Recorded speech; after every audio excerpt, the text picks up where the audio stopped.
When we got started teaching about emotional intelligence, what we realized is that there were a lot of great descriptions of what does it mean to be emotionally intelligent. And Dan Goleman's description is very well known, and it's very elegant, and it helps people think about what might that mean, but it doesn't tell you how.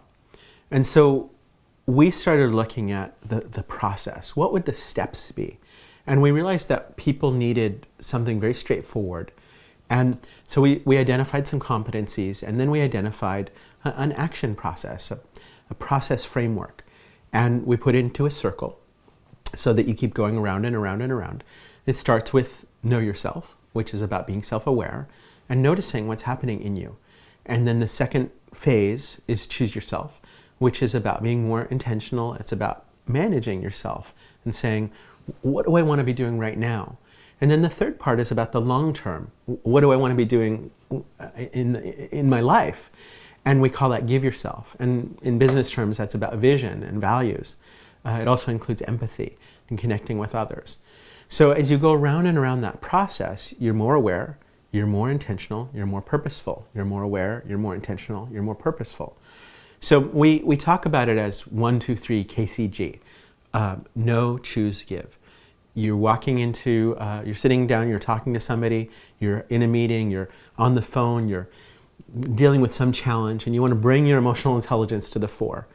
Okay, you're feeling something, what is that? Tune into it, there's data there.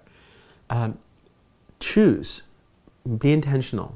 You don't have to react. Okay, you're feeling irritated, are you feeling anything else? What's underneath that feeling? Do you have some other options? Why are you feeling irritated? What's that telling you? Take conscious choice about your feelings and reactions. And then consider what's the impact that you want to have? Where do you want this to go? And one of the things about emotions is they tend to focus us on the short term. We need to balance that with the long term. So, where is this going? What do I want to have happen? What is the relationship I really want to create? So I'll just give you an example with my kids. So my kids are arguing. My son comes to me and says, my sister, blah, blah, blah, blah, Emma, da, da, da, da, da. I said, okay, well, so, what's happening? What was the situation? What are you feeling? Are there any choices about that? What did you want to have happen in that interaction? Is there anything else that you could be doing? And so now we're sort of looking to see, expanding the range of options. And then, what is it that you really want in your relationship with her? What is it you really want to be doing in this situation?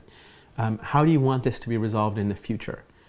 I do feel sorry for my kids sometimes because they get EQ'd a lot, and as we're having this conversation and going through these 3 phases, being aware of his own reactions, being more deliberate about saying, okay, I could do things differently. And then why? Where would that go?